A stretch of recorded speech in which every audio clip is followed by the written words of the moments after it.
Joining me now is Denis Larocque. He is the president and CEO at Major Drilling. Thanks for joining us, Denis. Good morning, Mark. Now, many people know the Major Drilling story. It's been around for about 45 years, and the team has built up Major Drilling into the largest drilling services company in the world. But just as a refresher, and maybe for those who may not be that familiar, can you give us a brief overview of the company and the strategy? Yeah, Major Drilling, like you said, it's been around for 45 years. Went public in 1994 and was built through acquisitions over the years. And the company today is one of the largest mineral drilling company in the world, with over 700 rigs scattered around the world in 20, a little bit more than 20 countries around the world.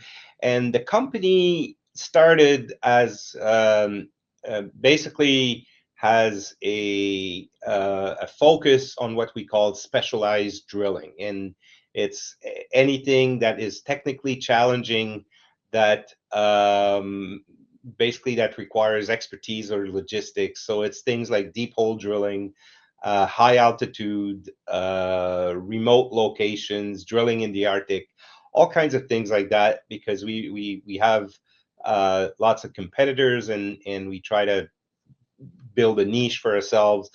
And therefore, it has allowed us to, through building high standards on safety and operations, to become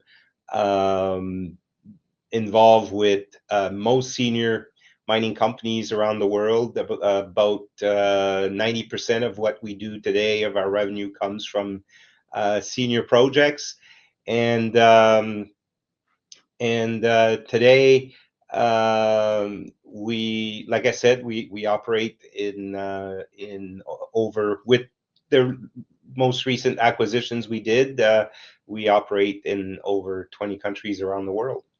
All right, very good. Nice table setter there. Now, as far as the business, Denis, you recently said that you're seeing some strength in Australia and in Chile as well, and some somewhat lower activity levels in North America, in part because the juniors have been struggling to raise money. We've known that for a few years. But would you say that with gold where it's at, and silver picking up, and commodities generally doing better lately, you're starting to see some better deal flow for the juniors, and hence that should be better for your business? Yes, I mean, just over the last 2 months, we've seen in January, February, we've seen a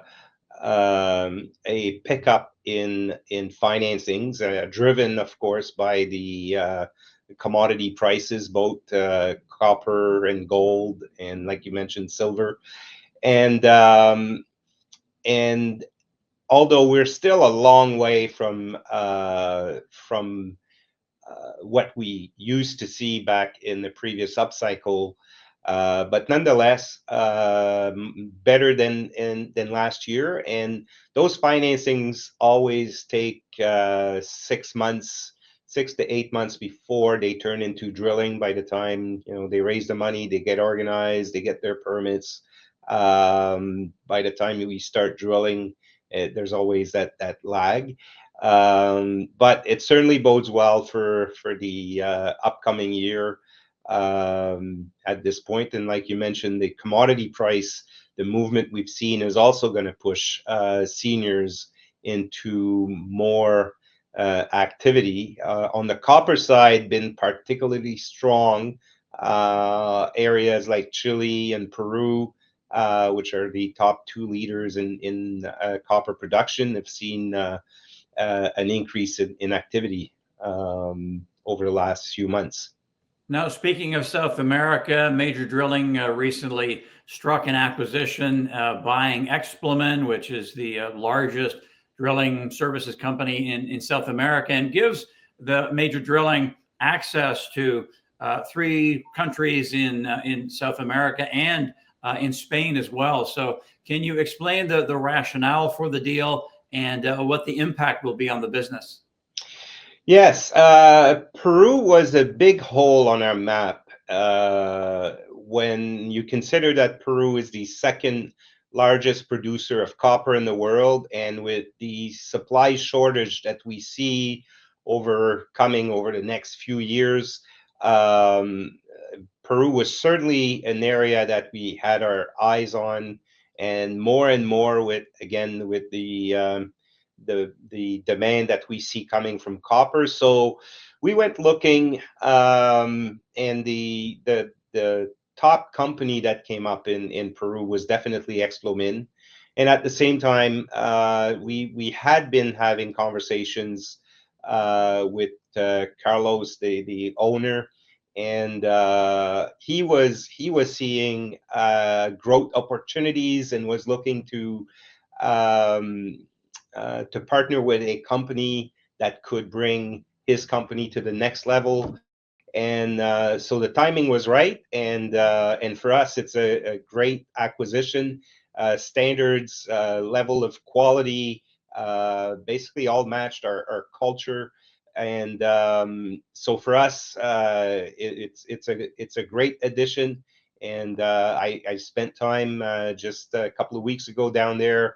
Was impressed with what I saw, and about 95% of what they do is with seniors. Again, same kind of approach. They've got expertise in their area, and so a great transaction for, I think, for both of us.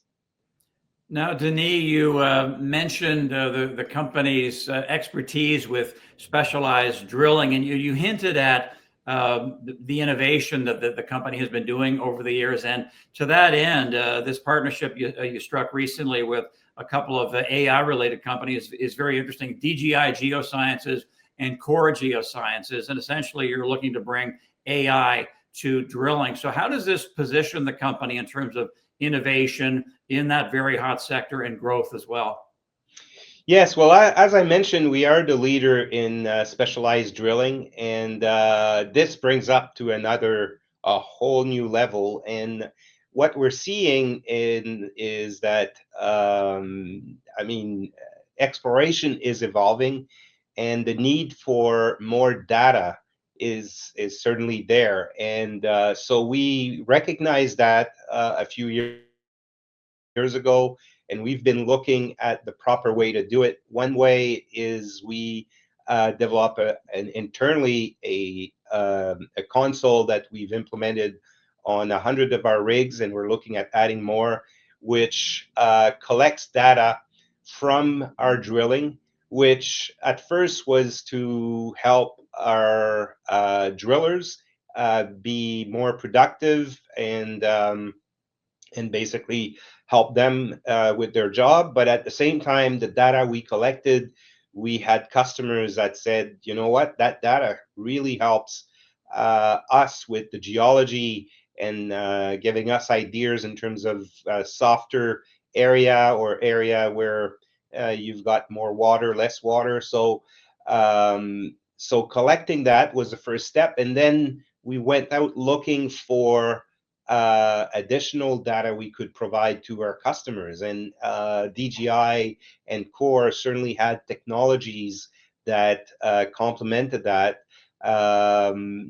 Basically, with DGI, you're collecting, like, it's almost like a picture of the hole. So what we do is we get a core sample out of the hole, which it's a stick of rock that we provide to the mining company. So that was what we used to do only, but now on top of that, we are able to provide data, basically with a televiewer in the hole that provides like a picture of what the hole looks like.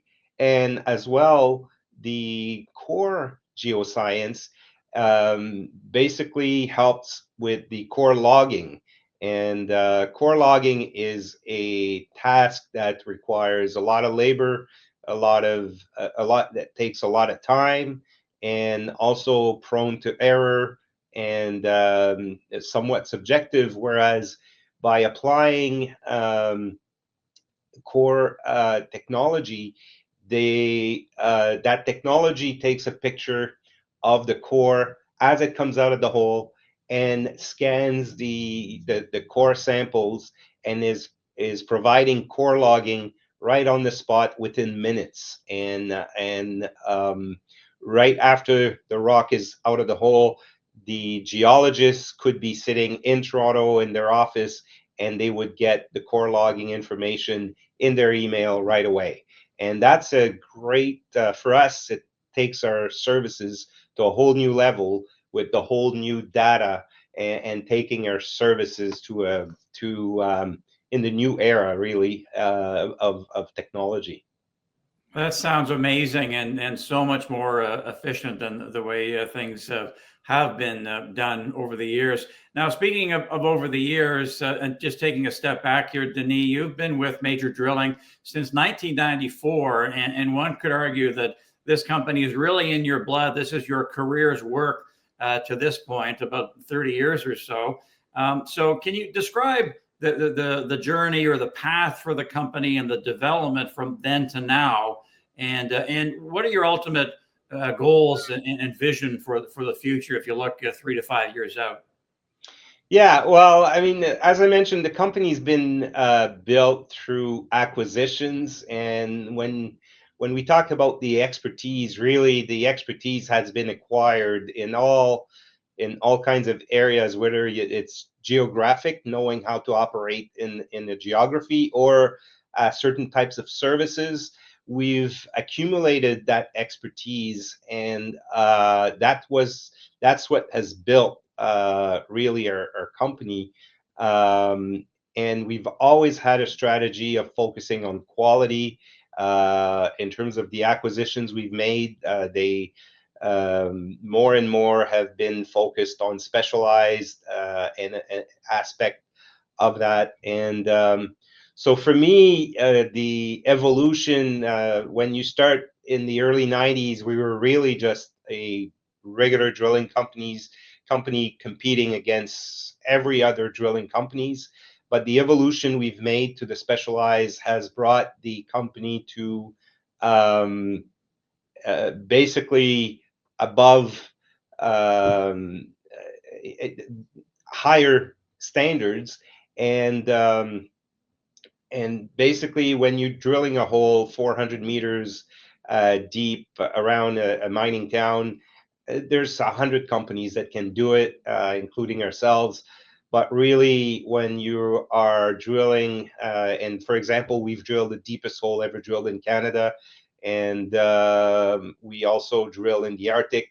There's not that many companies that can do that. So by going there, we have basically distinguished ourselves and carved a niche business for ourselves. So, and again, now adding this whole data is now bringing the company to a whole new level. And so, yeah, no, I'm quite proud of the progress we've made over the years, from a company that started in Bathurst, New Brunswick in 1980, and now a very global company.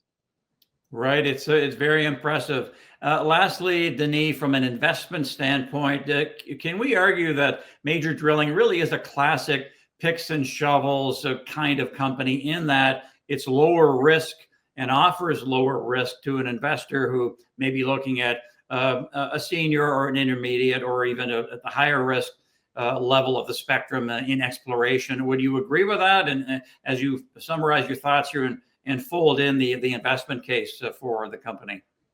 Yeah, it is, for generalists looking for mining exposure. It is a great investment, in a sense that we don't carry the risk of a commodity. We don't carry the country risk. We've never lost a rig to a geopolitical issues. We don't own a hole in the ground. Our rigs are highly mobile, so you don't have the operational risk of a mine. We get paid per meter, and so therefore, when mining do well, we do well. Now, when you look at the mining cycle, we are at the very beginning of an upcycle. The last upcycle really went from 2003 to 2012. And in 2003, you had mining companies that saw their reserves after a lack of exploration of 6-7 years, the reserve being depleted, very low in gold, very low in copper, nickel, zinc. And that's what gave us a upcycle that just kept growing and growing for a period of 8 to 10 years, right up to 2012, where exploration dollars that were spent were $21 billion in 2012 dollars. Now, you roll back you bring the clock to today. We are facing the same issues on gold reserves, on copper. You look at copper supply heading towards a huge supply deficit for copper, can only be fixed by more exploration and drilling. And the level of exploration, although it has picked up over the last couple of years, was still $12 billion last year. And if you bring that back to 2012 dollar, you're talking about probably 6 billion and compared to 21. So we're still very early, a lot of exploration that needs to be done. And therefore, when you consider that the exploration growth and the exploration that needs to happen, then you look at Major Drilling as an investment in basically in that environment will do very well, because we've set up the company over the last few years, again, with the data, with acquisitions, and we're still focused on growth. We probably have more coming in terms of growth, and that's still our strategy. We're still focused on growth because we believe in the future of our industry in the next few years coming up. Well, Denis, thank you so much for taking us inside Major Drilling. We hope to do this again down the road. Thank you. All right, Denis Larocque, President and CEO at Major Drilling. Our thanks to him, and thanks for watching.